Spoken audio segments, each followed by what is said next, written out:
pranking my boyfriend that someone with knife broke into the place I'm staying at.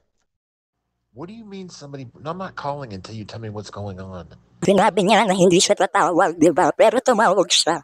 Ayun, natatawa ako. Sayang lang kasi itong screen recording na to. Walang sound. Pero nandiyan lang siya. Tapos tawa ako ng tawa. Natatawa ako sa katarantaduhan ko. Tinanong niya kasi dyan ko nasundo yung kutsilyo. Tapos sinabi ko, ayan, nasa ulo ko siya.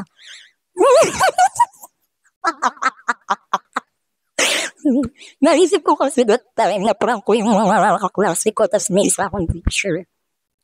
Na ano siya dyan sa butcher's knife ko na Herman na nabili ko. So, yun, naisip ko, bakit hindi ko siya i-prank? Diba? Para naman may say-say ako bilang yung konting kabagan. So, galit siya. Kaya medyo naging seryoso ang mukha ko dyan. Sabi niya, huwag daw ako nagbibiro nun kasi nag-aalala siya. Since ako nga lang daw mag-isa dito. Sabi niya, masakit daw yung ulo niya. Seryoso yung mukha ko na pagalitan eh. Sabi ko, tignan mo ang cute kayo. Sabi ko, gusto mo lagay ko sa ulo mo. So, walang sound nakakainis. Pero nakahanap na ako ng ano dyan. Sa mga susunod na screen recording ko, nakapag-download ako ng app na pwedeng maano yung both, yung ano namin, yung boses ko, yung sa microphone, tapos yung sa system. Ayan, napakakamot na lang siya ng bunbunan kasi. Sobrang stress niya mga Jai. Sobrang sumakit ang ulo niya. Ayan, tawa ko ng tawa. Sabi ko kasi, siya naman hindi ko napaprank. Sumakit yung ulo. Ikalbo. No, kumati yung bunbunan eh. Sabi niya masakit yung ulo niya. Niya naman kasi kinabagabihan nag-inom siya. Tapos ako naman itong walang kasama dito sa bahay. Kaya naisipan ko na iprank ko siya. At hindi ako yung katawag kundi siya. Kaya sinabi ko na, parang don't call me.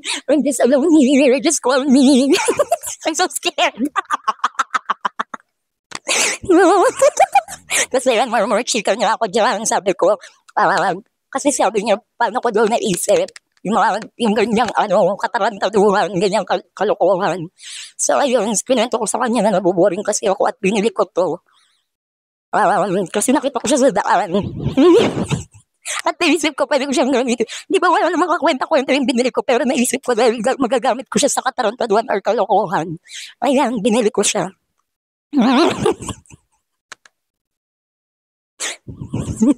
So siya, kinis niya pa din ako kasi sabi niya, nagsorry ako, syempre alam ko naman yung pagkakamali ko na hindi rin naman magandang biro yun. So sa mga magagalit yan, alam ko naman yun. Nagsorry naman ako that time and sabi niya, ang mahalaga daw is walang nangyari sa akin masama.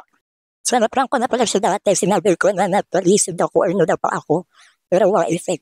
So dapat ang sasabihin ko yan, send me money, charot.